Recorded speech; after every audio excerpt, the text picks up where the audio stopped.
It is Wednesday, November 5th, and we are live.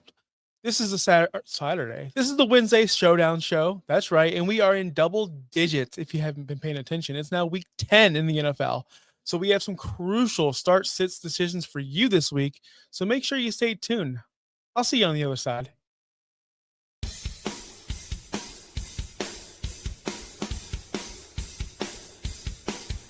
You're watching the Start Sit Showdown only on Fantasy Now Plus.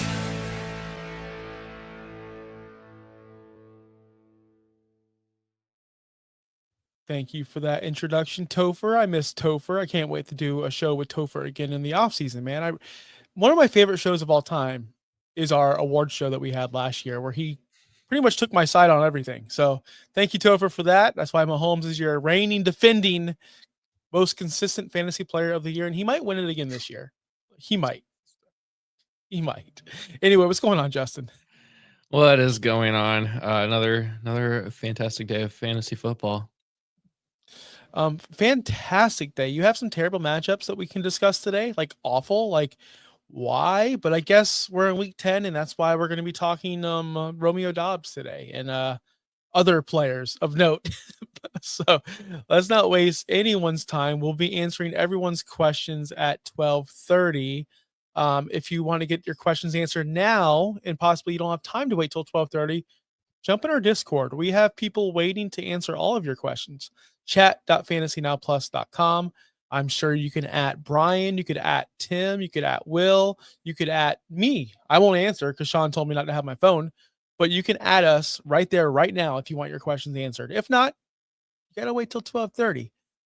If you want our rankings right now, fantasynowplus.com. That's where all of our rankings are, our articles, and of course more. Our waiver article came out yesterday by Charlene. I hope you got what you needed last night. Justin, I know I'm talking a lot, but 2 weeks in a row, Josh Kimmel has not submitted one waiver claim in one league. I'm feeling pretty good. I'm feeling, as Baker says, I'm feeling a little dangerous today. I need waivers. I just didn't do it. Like, I need players. I just didn't do it. I don't know. I don't know what to tell you guys. It sucks. But as I saw all my friends celebrate their victories of their waiver wire additions, I have been left with some decisions to make on these players. So let's get into it, man. First up, we have quarterbacks. And I feel like this is a dig at me. I feel this is personal. I feel like you took, oh yeah. It's going, oh yeah. I feel like this is personal. What? No. I definitely do think this is personal. With that being said, I remember in the offseason, I was, of course, defending my boyfriend, Aaron Rodgers, and I always will and always have. And I compared him to Stafford, and I'm like, he's terrible. Why would you guys want Stafford over Rodgers? Like, this was a debate we were talking about. And I broke down Stafford's numbers compared to Rodgers, and Stafford was awful and unusable, and this and that for Rodgers. And now the freaking book is flipped. Now we're on the other side of things where Stafford is awesome and Rodgers is mid. So I feel like this is a personal attack. Yes. So go ahead and start off. Tell me why we're starting Stafford this week. Why are we starting Stafford? What? You're not even going to try to defend Aaron Rodgers? I mean, Aaron Rodgers has played pretty efficient over the last couple of weeks against some tough teams, Green Bay, Indianapolis, but he didn't put up 20 plus points like he did against Cincinnati. He's only put up 20 plus points twice this entire season, and that was Cincinnati and the New York Jets. The rest of the season, he's put about 12 points, and honestly, didn't even realize that when I picked these people. I looked at rankings and saw Rodgers was in the 12 range, and I was like, oh, that's not bad. But now I'm starting to wonder, why is Rodgers in the 12 in QB 12 territory? Like, I'm confused. Maybe it's because he scores 12 points a game. And that's about it. That's not very great unless it is a super flex league. Now, however, Matthew Stafford has scored 26 plus points the last 2 weeks and has only put up one single digit game, and that was week 6 against Baltimore. But since that week, 27.3, bye week, 26.8. Now has San Francisco. Should have to be a shootout to win this game. I think San Francisco can score even with, the limited everybody, but they still have, that guy named Christian McCaffrey. That is pretty solid. So they're still gonna have to score. Matthew Stafford's QB9 on the season. I just got him in a dynasty league. I tried to undercut you so hard. I know you I did. sent Uh, how do you know you heard the offer I sent? It wasn't bad. no, I I would heard I a would have worse taken my offer. offer. Huh? I heard a worser offer than what I sent, but I sent anyways, I sent 2 young players for Stafford, and I'm surprised he took yours over mine. I'm surprised too. I kind of sold him on the fact that, you could compete this year. Like you're now tied with me in fourth or whatever. You're in fourth. You could Listen, compete. You could make a run at it. You never know, but you do need a tight end. You don't need the quarterback. Your I quarterback sent him is on your bench. You need that tight end. And I gave him Travis Kelsey, who I've been trying to sell for 3 years. So I sent him a younger tight end, but Travis Kelce's better. Yeah, anyway, yeah, back to I'm this going. matchup. I'm going Stafford. He's just been more Yeah. consistent. If we're looking at, even at his targets, who do the two have at target? Aaron Rodgers has DK Metcalf and Darnell Washington. Matthew Stafford has Puka Nacua, Devonta Smith, Kyron Williams, Tyler Higbee. But he has Puka Nacua and Devonta Adams, and those are two very, very good wide receivers this year. In fact, I think both are, top 8. Both are top 8 this year. Listen, there doesn't need to be much said about this. This is pretty simple. This was a slam dunk. But I want to say this: Aaron Rodgers is 21st in yards this year, 1,692, third in touchdowns overall, 17. And that's all I have to say about Aaron Rodgers. It's been a very pedestrian season for him. I told everyone up front he wasn't going to be a good fantasy quarterback, but a good real life quarterback, and that's what he's been. Stafford has thrown 9 touchdowns in the past 2 games. Last time he went against San Francisco, he threw for 389 and 3 touchdowns. Since week 4, Stafford has averaged 23.3 fantasy points per game, which is third behind Mahomes and Bo Nix. Matthew Stafford has been extremely, extremely, extremely good. And this is one of my misses on the season. And I'm okay to say that. I miss. It's fine. So I did miss out on Stafford. He is playing extremely well, way better than we all thought. Remember the back issues? Yeah, remember that? Yeah, Apparently that was a we all lie. thought he was gonna just not play. I mean, that's the thing is we didn't all just miss on him. We all didn't think he was going to play this season. We all kind of expected, Jimmy Garoppolo to get some playing time this year. Yes, we did. So Not I am happening. going to tie with you and go Matthew Stafford at San Francisco. Next matchup, let's go running backs. Kyle Manana guy. I'm trying, Jamie. I'm trying. Manana guy. Manon guy. Manon guy. Manungai. That guy. I Or had Rashad to White. listen to multiple shows this morning to make sure I pronounced his name correct today. But everybody I pronounced can't it even pronounce Manungai. my kids' names sometimes. Or Rashad White versus New England. Uh, I went off on Monday about this Manon guy, and I celebrated everyone, because this is one of the rare occasions where the favorite Twitter guy or the favorite Blue Sky guy finally does something. Because let's be honest, social media is successful, and you find one good guy in college, we all gush over him, and that person usually does nothing. Usually. So we finally get a guy that we're all universally in on, and he performed when he had the chance. So that's good to see. My problem this week specifically, he's playing the Giants. Last week he played the Bengals, which was a wild score fest. Both teams scored 40 points. There was a ton of possessions. That's why he was able to get the 26 carries. I don't expect him to get that amount of carries this week against the Giants. I expect a somewhat tougher matchup on the ground, although the Giants do give up the second most points to the running back position. So that's a possibility. We don't know Swift's injuries, status. We know it's a chronic injury. We know that he most likely isn't going to play this week. And we know that Ben Johnson wants to run the football. Ever since the bye week happened, that's what they've done. They are no longer we're going to throw it to Odunze and pass it around the field. We're going to establish a run with DeAndre Swift. And honestly, they did a successful job since the bye. Manani guy, the guy, he is going to be taking the load here. He had about 75% of the snaps last week. He forced 6 missed tackles last week. 123 of his yards of his 76 came after contact. He's just a monster, 7th round pick, and I have high hopes for him, but just temper your expectations. He's not going to get that workload because of the scoring. They're just not going to score that many points again, you would think. Rachaad White, on the other hand, he had 2 bad performances. He carried the ball 23 times for 105 yards in both the last 2 games alone, combining for 16.5 fantasy points. Now, we look at numbers, Justin, and we look at numbers and go, wow, that was bad. Wow, why did he only score 8.1? Wow, why did he only score 8.2? But you don't dive into the games. Versus New Orleans, before the bye week, they won 23-3 in a very uneventful game. Nothing happened. Baker only threw for 152 yards. They didn't need to go nuts against New Orleans. Their defense and special teams took care of that game for them themselves. Sean Tucker had 12 carries in that New Orleans game. Again, Rachaad White only had 13. The leading receiver for the Buccaneers that game was Tiny Tez. They didn't need to do anything. That's my point. Okay. Now, the week before that, they got blown out by Detroit. Blown out. Couldn't do anything. Rachaad White had 10 for 38. Just wasn't involved because of the game script. That game, Sean Tucker only had 1 carry. Just wasn't needed. So you got to look at these 2 games in perspective. They got blown out. You got game scripted out. And then the other game, they were blowing the other team out. By de facto, got game script out.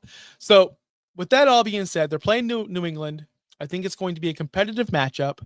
I think Rachaad White's going to be heavily involved. They don't have Mike Evans. Chris Godwin is probably never coming back this season. Bucky Irvin, look at your milk cartons here in the Tampa Bay area, guys. Bucky Irvin's on the milk cartons. We don't know where he is. He's not in the facility. Nobody's getting interviews with him. He's not practicing.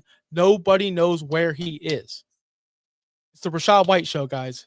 That's why I'm starting him over the rookie. I understand the rookie had a big game against Cincinnati. This is a different matchup against the New York Giants. Rachaad White is on a competitive team, a much better team than Chicago, I think, even though Chicago's 5-3. I get that. But they're going against New England. This is a massive, massive, I guess, yardstick game for the Buccaneers and for the Patriots. So I'm going to go Rachaad White this week. That alone gives me all I need to know about Rachaad White. How say you, Justin? Are you going to go? Bucky's been missing for guy? five weeks and coming off of a bye. You'd hope he would have been back. This one is a little bit more tough because it's like, do I hope that Monangai has another big game like he had against Cincinnati? Probably won't against the Giants, but we don't know. Or do you just hope Rachaad White is the guy? Just talking about the games that you were talking about, in a game where you're just winning, 23-3 or whatever the score was you said against the Saints, you would expect the running back to get more utilization. But Rachaad White had 13 rush attempts. Sean Tucker had 12. Sean Tucker had 10 points. He outscored Rachaad White in week 8 against New Orleans, which is it. I don't like that. I don't like that. So we saw a poor performance against Detroit where he got game scripted out of a blowout, and then he loses touches to Sean Tucker. I don't like that going into New England where they have a very fun offense. They're going to be able to score. And now we have to keep up with them. I feel like, if Egbuka is back to being 100% healthy, I think the passing offense might be looking better. But I don't really trust that running game with Rachaad White and Sean Tucker splitting that backfield. If we look at, DeAndre Swift and Monangai, if DeAndre Swift doesn't play with that groin injury, it's de facto Monangai is going to play. He is the guy. Remember when everybody thought Roshan Johnson was going to be a thing? That's no longer a thing. And if you want to go back and look at, Monangai has 2 games of double-digit points. He had a 17.4 game in week 7 against New Orleans, and then he had that 22.8 last week against Cincinnati. Well, you might think, maybe DeAndre Swift didn't play in week 7. No, he did. DeAndre Swift scored 20.8. They both did well. So with DeAndre Swift coming back from a groin injury, which is not easy for a running back position that has to make cuts, and DeAndre Swift is a running back that does make cuts a lot. I don't like him just immediately coming back and getting a full workload. I think Kyle is going to be a guy that's going to get more of that workload against the Giants, right before they head to a much needed win against another divisional opponent in Minnesota. I'm going Kyle this week. I wouldn't be surprised if he gets nothing if DeAndre Swift plays, but again, DeAndre Swift coming off of a groin injury terrifies me right now. And Rashad White got game scripted out of a win where all they had to do was run the ball. Do you think they learned their lesson not to play their key players in moments they don't need to with the whole Chris Godwin situation? And I mean, let's be maybe, honest, but is they didn't Rashad White need. a key player? Like, He is now. Who else do they have? Who else do they have? Someone explain to me that. They don't have anybody else. They didn't make well, any moves. if you want to count on that, then I mean, let's go back to the blowout loss against Detroit. He got game scripted out of that because he was blown out. They were blown out. They couldn't run the ball anymore. New England, New You England think can New score. England's going to blow them out? You think I they're think going to New blow England them can out? score. I think New England can score. And Tampa Bay is going to have to stay up with that score. I think it's going to be a very high scoring game, and that's not going to be Rashad White. We'll see, man. So that's our first disagreement there. I'm just banking on Rashad White and the Buccaneers offense. Maybe I'm a homer. Maybe I'm too close Maybe to it. you I are. don't know. Maybe I am. But I'll tell you this, I'm not a homer for this one. This is a terrible matchup. If you're stuck with these two wide receivers, just pack it in, buddy. You're done.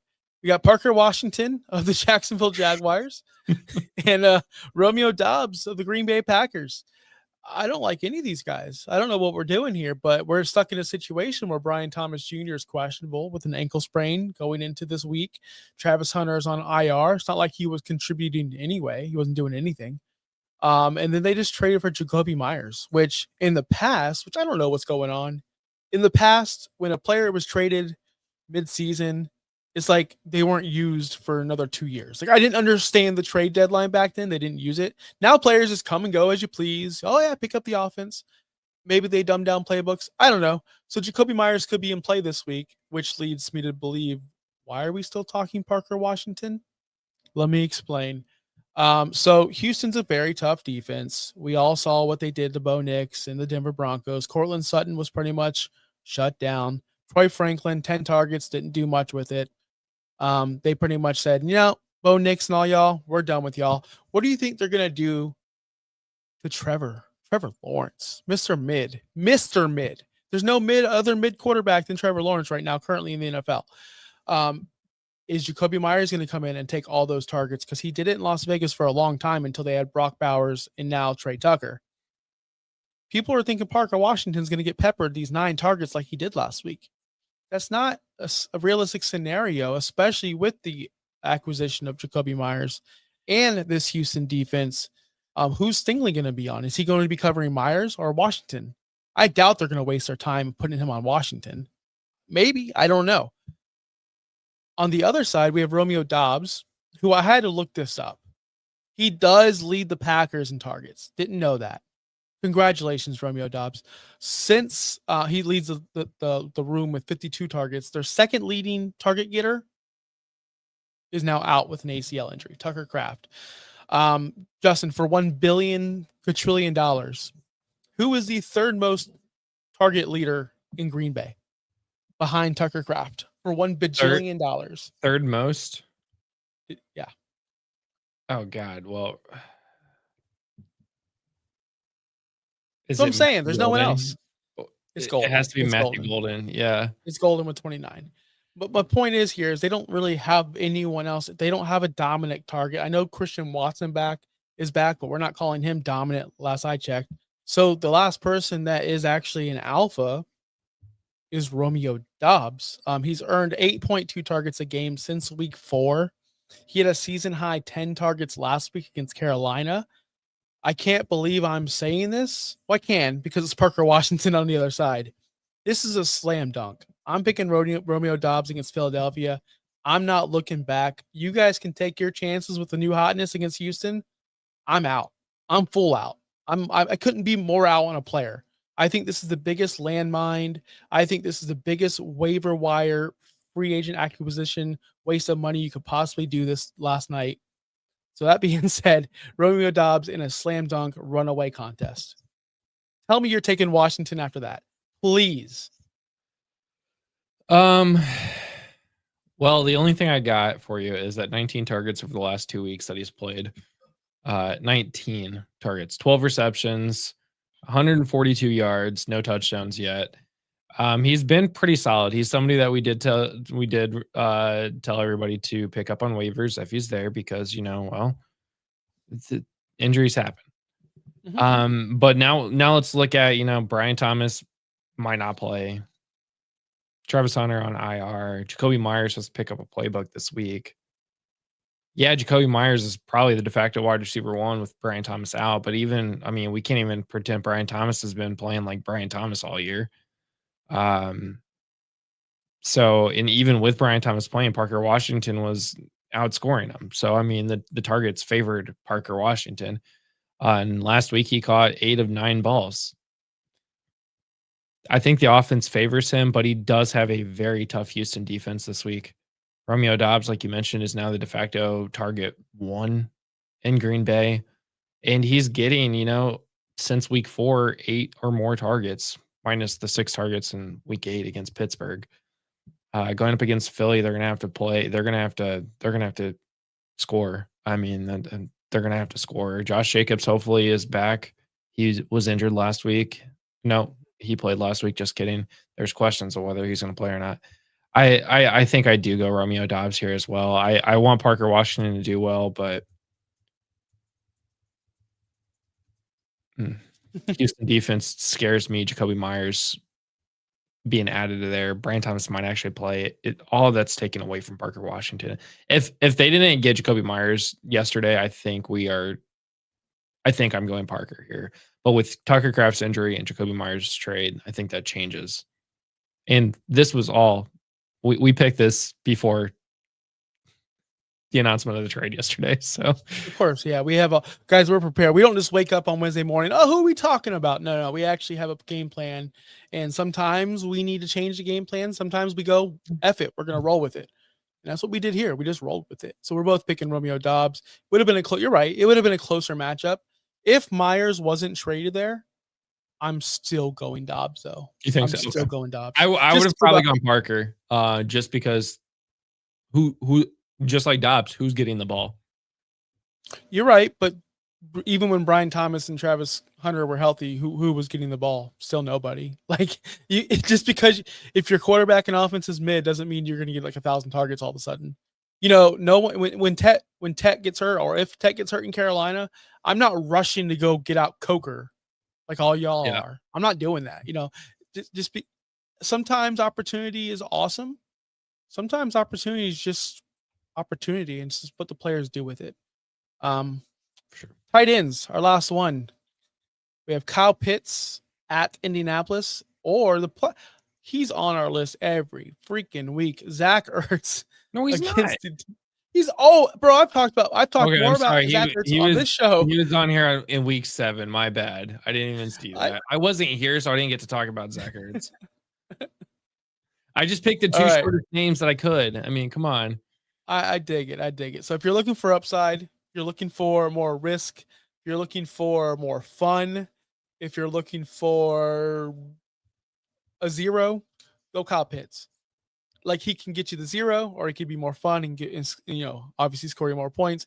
He's averaging 10.9 fantasy points a game this year, tight end 12. Woohoo, yeehaw. But they're going against Indianapolis, which isn't the worst. Actually, they are. They're the 4th worst. They give up 14.4 points to the tight end, which is the 4th worst. On the other side, Zach Ertz, again, Marcus Mariota is expected to start. Mariota, we always say backup tight ends are rookie, or backup tight ends. Backup quarterbacks are rookie quarterbacks, love to target their tight ends. Zach Ertz really been more reliable than I want to mention. Terry McLaurin, does he even play football anymore? Deebo Samuel, slow down. Does he even play football anymore? Matter of fact, do the Washington Commanders play football anymore? No. Truthfully, no. They shouldn't. I mean, they're playing Detroit. They're going to need to score and keep up. I just don't know if they can with Marcus Mariota. Just for funsies, and just because I do think it's a better matchup, and I do think that Atlanta is on a they need to find an identity. They really do. Is it Drake London? Is it Kyle Pitts? What is their identity?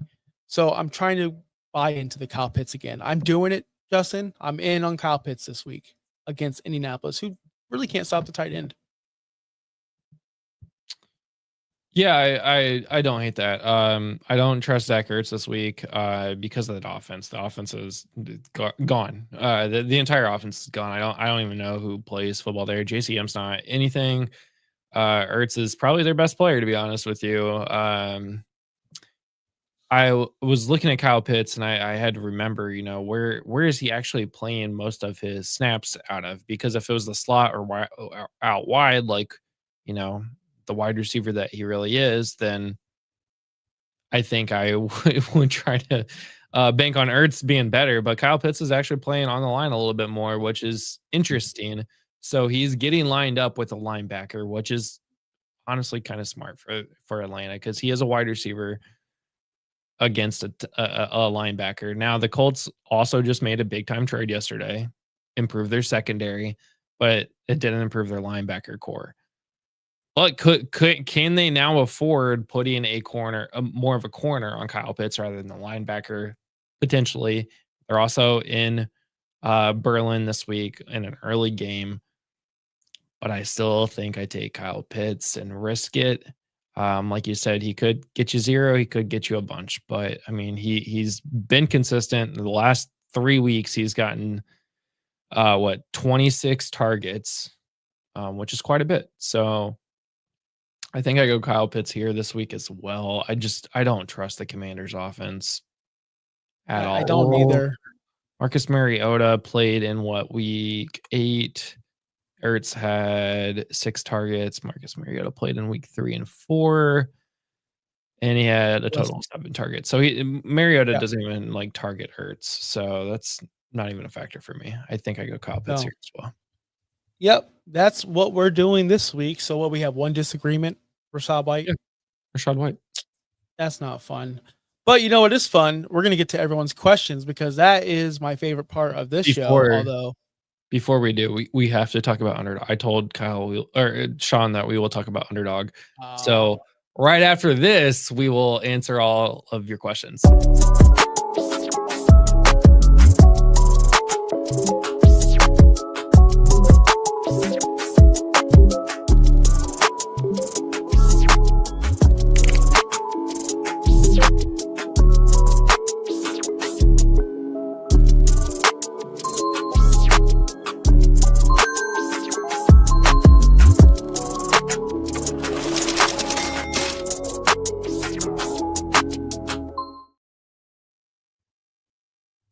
I thought about running and changing my shirt real quick and I'm like, whoa, right? I don't know. I never had a commercial break during my show before. So next time, set me up, Justin. Let me know. You tell Sean this. Sean's not even a part of the show. Bro, it was in our group chat. You knew this was coming. I don't have my phone on me because I'm not allowed to. That's what I was told by Sean. During your show, you can have your phone on you throughout the day, but not during the hours, the noon hour. Nope. Come on. Wednesday is show day, no phone. Put it in the locker. It's locked up. This is a pre-show question here. Good morning. Start 1 PPR. Tyrone Tracy Jr., Jordan Mason, Marty starting Wandale because of bye weeks. This is from Jonathan Santiago. Just want to give him credit here because Jonathan's a great viewer and he's always here. So start 1 PPR, Tyrone Tracy or Jordan Mason.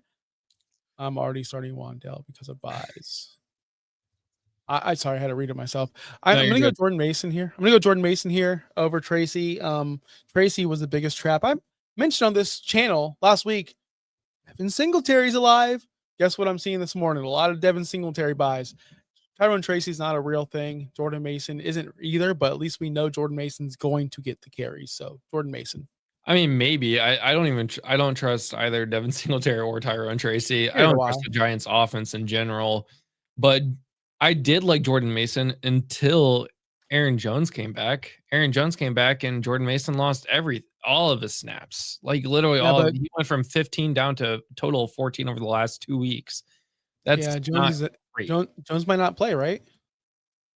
Is he hurt again? Aaron Oh, Jones. he is hurt Yeah. again. Yep. Okay, Yeah. yeah. That's what I'm Fire up saying. Yeah. Jordan Mason all day. Not gonna play. Redraft just traded Genty and Algier for Kyron Williams. I already have Corum, and the other guy has Bijan. I was trying to move off Genty. Thoughts?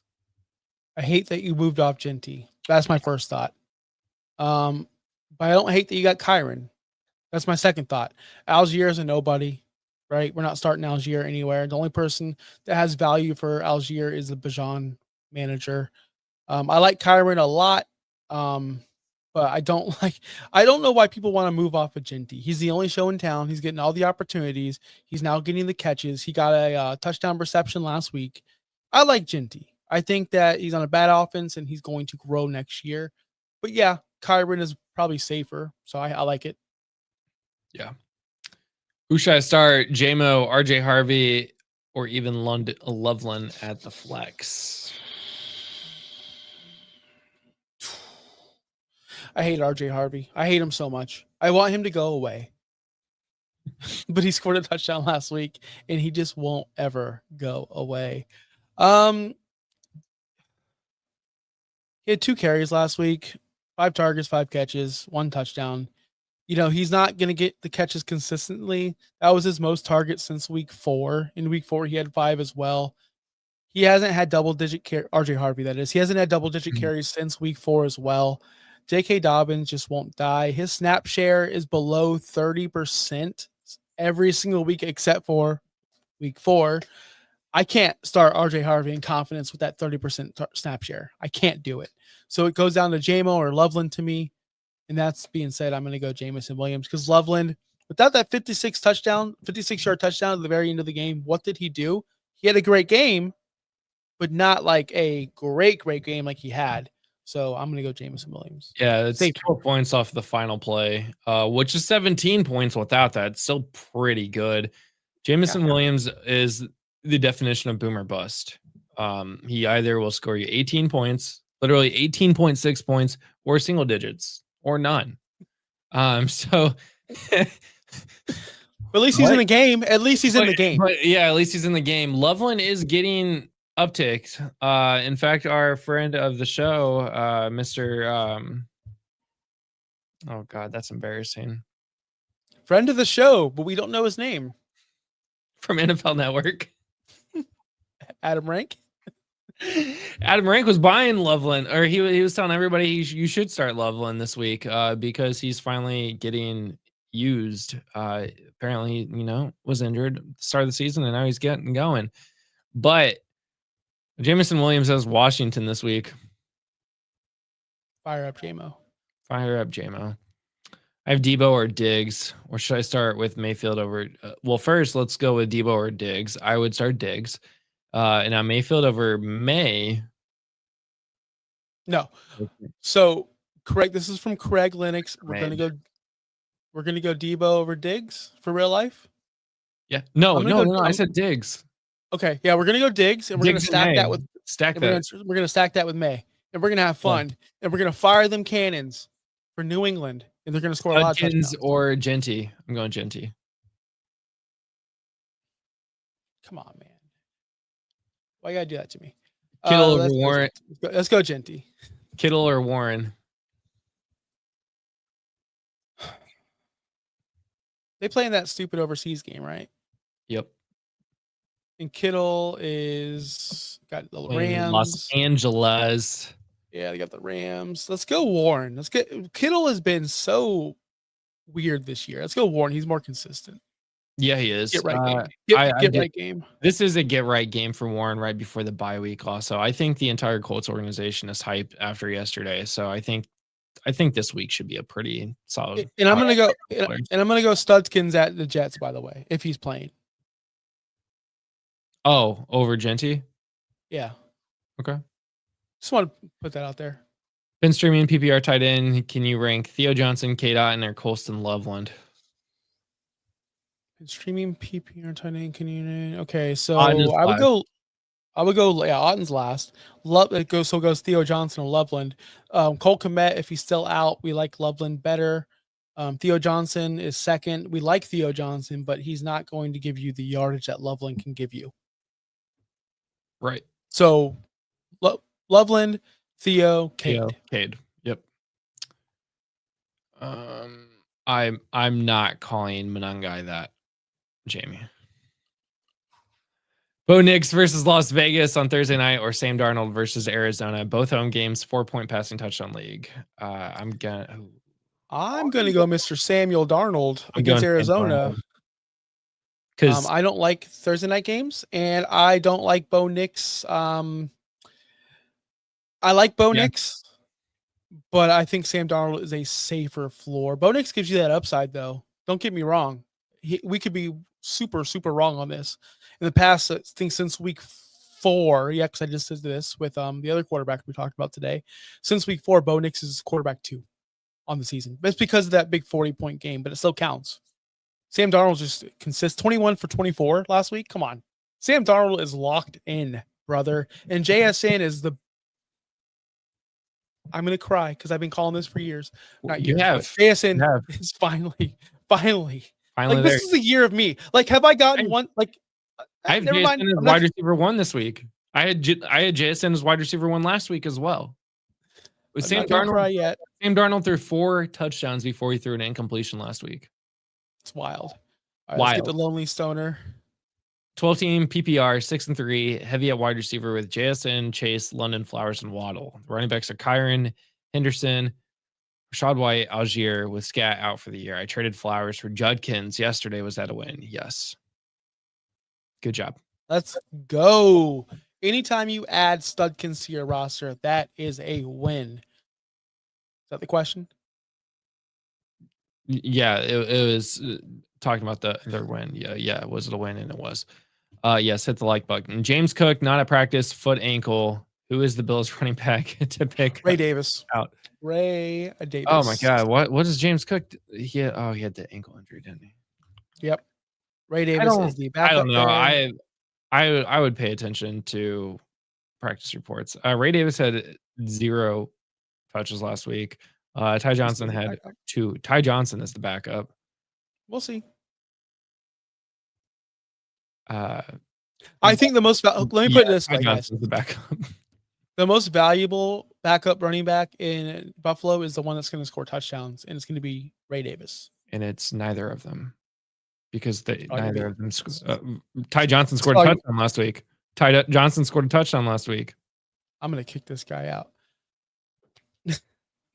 All right, not Dallas 3084 says, I got Jordan Love starting quarterback right now, and Cortland Sutton sitting on my bench.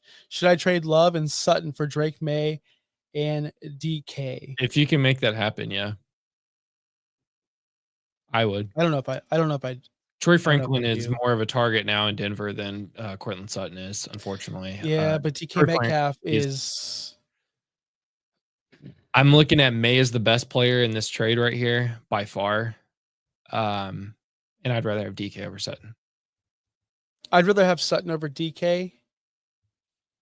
Obviously. DK has one single-digit game, and that was last week against Indianapolis. Drake May's great. Let's be honest here, but quarterbacks are a dime a dozen.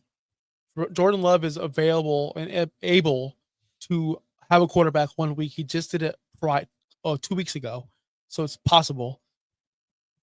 I don't know if it's the gap between Drake May and Jordan Love is wide enough to take, in my opinion, the gap between Sutton and DK, because I think they're much farther than May and Love are, if that makes sense.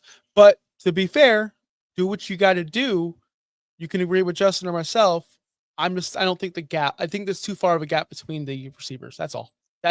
I'm okay. So here's how I'm going to look at this, and let you take it as you will.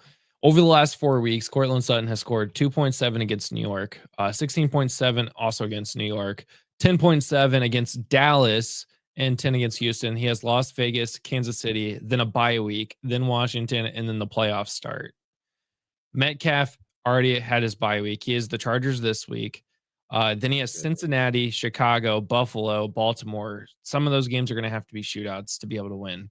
So he's going to get the ball. He's had one single digit game all season. Same with Cortland Sutton against Indy, actually. No, Cortland Sutton has 2 single digit games. Funny enough, actually, both of them are against Indy, but we're not going to talk about that. DK has 5 touchdowns on the season. Cortland Sutton has 4 touchdowns on the season. They're both good, yes, but I'm going to look at the road ahead. And if I'm looking at Cincinnati, Chicago on that, and now you flip to Cortland Sutton, and I see a bye week. I have Kansas City on here. I'm not loving that. And if I need to get to the playoffs, I'm going to go with the easier matchups, and that's going to be DK, who is the de facto top option in Pittsburgh. Cortland also has to fight Troy Franklin, whose targets are going way up, like way, way up. So Yep. I'm a fan. I'd of Troy rather have Franklin. Drake May for that. Sweet. That was a lot. He kept Jacoby. Parker's on waivers in my 10-man league. Let's go to JR JCM Henderson question. Yes. So we have our JCM Henderson, Pearsall, or Chuba droppable for Trey Tucker. JCM is, Henderson is. I don't know enough about Pearsall to say he is, but I would say yes. And Chuba, oh my goodness. Pearsall hasn't played in like 6 weeks. Yeah. So Trey Tucker is he was already taking over that top role there in Las Vegas. Mm-hmm. I like it. I would drop I would drop them all for Trey Tucker. Yes. Trey Tucker is the second option. I would drop all of them for Trey Tucker. Hi, Charlene. Thanks for coming. She loves Yeah, RJ Harvey. Yes. It's okay. It's okay. I have Sutton and Dunze, Gatson, and Tyron Tracy that I am happy to trade. What running back could I get? Depends who's out Honestly, there. I mean, it also depends on who believes in these players or not, you know. Yeah. Gatson, you didn't miss your trade window because it's still possible. Sutton, obviously, we just talked about him. You could easily pair those two, Sutton and Gatson, and get yourself, if you're into someone like Brees or you're into a player like that, don't shoot low for Jaylen Warren. That's too low. No. Maybe shoot for, I would say, Brees, or maybe, I don't know, our Hampton's status yet of returning. If you're a winning team and the person that you're trading to is a losing team that is tired of Hampton sitting on their IR not producing, maybe you could try to sway that. That's what I've been trying to do lately, is try to get that Hampton share for the playoff run. That's what I'm trying to do. I mean, it probably won't go for it because of the capital that they spent on this player, but you could potentially go for Jahmyr Gibbs. Potentially. 5.8 against Minnesota. He kind of got worked out of last week's game script. It's just he's not had the year that you expected, but I think it's a little out of reach. Go a little bit lower than Gibbs, and you'd probably be fine. Who would be Cook's handcuff leading Johnson, but wonder if they giving Davis a back. Yeah. Him and Cook at the same role. Yeah. Let's see. I picked up Loveland after the Kraft injury. I am 4-5, had a playoff spot before my loss last week. Need a W. Play Loveland or Juwan Johnson. I'm starting at Dunze as well. Trade for Kelsey. Redraft, I would trade for Kelsey. I would. But if you can't, I'm playing Loveland, higher upside. Loveland. Yeah. Juwan Johnson it was just a couple good weeks in the season. Now they have Tyler Shuck. It's a different offense. Juwan Johnson isn't really doing much as we wanted him to be. Or Loveland, we just saw he's athletic. He can get open. Cole Kmet's out. Like, they have a lot of weapons there. I like Loveland. Yeah. Just received a trade. First, what's up, Dustin? Just received a trade request. They want ETN for Sutton. My running backs are Saquon, Dobbins, and Benson whenever he comes back. Receivers, Pittman, JSN, Moore, and Keenan. They want ETN for Sutton. Justin has talked about how he hates Sutton, but ETN isn't special either. Your running backs are Saquon, Dobbins, and Benson.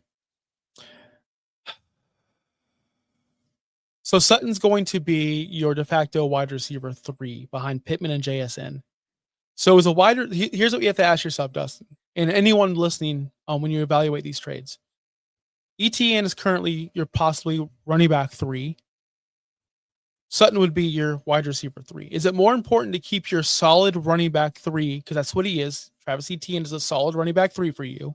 Would you rather keep that depth at your running back position where they do fall and they do get injured often, or would you rather add an additional wide receiver 3 to your team when you already have DJ Moore there, who Keenan isn't Allen. special? And Keenan Allen's fallen off a lot, but I understand that as well.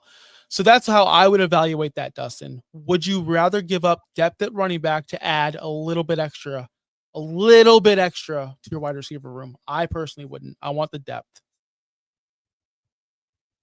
Running backs are falling, dying. Like they're just falling. They're dying. All of them. Yeah. Getting, Did you know Lave and Adunze for Garrett Wilson and Monangai? Is that a W? Yeah, Lava gets a lot of targets. Dunze should not have another goose egg. He's been bad though for the past like 4 weeks. Garrett Wilson's coming back from an injury on a team that's literally stead. Yesterday, the Jets waved the white flag. They've given up. So I don't know And they what just got another wide receiver in their wide receiver room. So who 80 Mitchell. who Start Mariota or McCarthy. I'm starting JJ. I will start JJ because he has JJ. Mariota has no one. Stream tight end or trade my wide receiver 4/5, Juwan Jennings for Kincaid. That owner also has Laporta and Fannin for some reason. Yeah, I would trade Juwan Jennings for Kincaid if they will accept that. If they accept that, that's wild. Yeah, I would definitely take that. 1000%. Yeah. Trade away Derrick Henry and Wandale for Bijan. Was it that? Yes, I think so. Massive, massive, huge. Start Butte, Horton, or Charbonnet as flex. Oh god, God, these are awful. Horton is dead. Horton's dead. Shahid's there. Like Horton's. It was dead. fun. It was a fun week. Fun while it lasted. If Booty might not be playing, he also might be hurt. Yep. And God, I don't like Charbonnet. Like I don't like that running back room. You got to go Sharbs. You have to go he's Sharbs. playing Arizona together. Playing Arizona, he's going to have more chances of score. Horton is pretty much droppable at this point because they did add Shaheed, and he's a better player, to be honest with you. In Booty, we don't know his status against Tampa Bay. If Booty plays, I'm into Booty. I'm into him over Charbonnet, but just monitor that.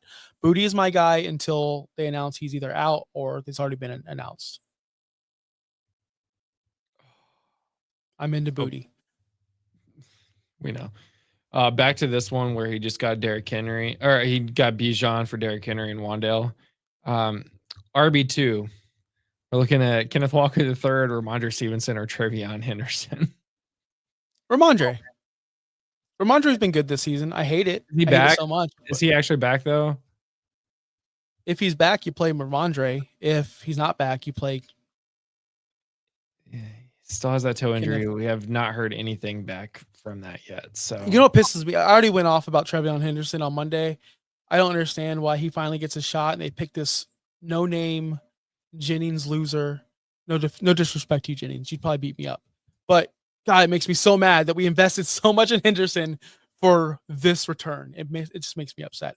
All right, a couple more questions, and we got to get out of here. My flex options are Hawk and Algier. On my bench, I have Spears and Hunt. That can be drops, but should I not drop and play with who I have? On the waivers, Mason, Taylor, Higbee, but that are decent. Oh, Mason Taylor, good Lord. Can't even read. Can't read. I don't like Mason Taylor anymore.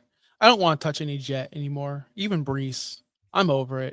They're done. Like they're not gonna win. So it's Hawk and Algier on my bench. I have Spears and Hunt. Spears didn't really Hunt. I don't like any of these ways. Here's what I'm doing. I'm flexing Hawkinson this week if I have to. If that's your only choice. He's got both. I'm not Hawk and Algier at flex. Yeah, that's the question, right? I would put Spears in over Algier. Would you though? Yeah. Like for real life? Yeah. Against Indianapolis? No. It's gonna be a weird game. It's gonna be a weird London game or Germany, wherever they're playing. At Germany. 9:30 in the morning. Algier Those doesn't games are even always get weird. he doesn't really get anything though. I mean, he got What does 9.4 in Tajay week get? 8 because he had a 1-yard rushing touchdown.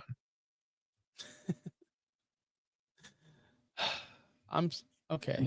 Tajay at least gets the ball. He gets game scripted in. He's getting more than 7 points. He's getting more than Tyler Algier. All right. Spears. Okay, fine. Spears over Kareem Algier. Hunt also might be an option, but he's on bye this week. He's on bye. He's on bye this week. He's on bye. Yeah. So definitely don't pick up Mason Taylor. Do not pick up Pigby. Those are a waste of spots or people to pick up. All right. One more question, then we got to go. Oh, it's What's Hawk the or Algier. I would do Hawk then. Hawk. What's the move with Xavier Worthy? Just a drop at this point or so? Again, on my Monday show, I said this. Rashee Rice, the king has returned. I don't need to brag about that anymore. But Worthy is back to his usual gadget player role, as he has always been and always will be. So I wouldn't say drop him. I would try to trade him if you could. Try to sell him to some sucker. Rashee Rice is the king. Yeah, Worthy's still worth something. I mean, I wouldn't drop him. He's not trash. 7 targets last week. The week before, 7 targets. Pretty much nothing. Before, yeah. I would try to trade him for for anything because someone still values him. Someone still thinks he's going to be valuable. Someone will. So don't just drop him. Agreed. But that's going to do it for the show, guys. I hope you enjoyed it. It's the Wednesday Showdown. It's definitely my favorite show of the week with Justin. We only had one difference. That was Rashad White. He took that other guy, whoever that guy's name is. But if you want more, we'll be back tonight with Michael Flores and Topher as they will be discussing our rankings versus the experts' rankings. If you can't get enough of us, even then, on Thursday, we're back for a DFS show, Get Tilted. And then we're off Friday, returning Saturday for our Dynasty show, and Sunday with Justin for the pre-show, giving you all the starts and sits of the week. And then we start the week all over again. So if you enjoyed us, chat.fantasynowplus.com. That's our Discord. Our website, fantasynowplus.com. Waivers, articles, yada, yada, yada. You know the drill. And of course, we wouldn't do any of this or couldn't do any of this without Bobby and the guys at the Fins Talk Sports Network. We appreciate you guys over there. If you're watching on the Fins Talk Sports Network, come over here, give us a like, give us a sub. You can go back over there. I like it over there too. So it's fun times. Justin, anything else before we get out of here? Nope. All right, guys. Well, we'll be back next week. Until then, be good. And I hope you guys all win this week. Get that playoff spot. Let's go. Let's go. Thanks for listening. Be sure to like and subscribe wherever you watch or listen to podcasts. We'll be back next week for more ways to win your league.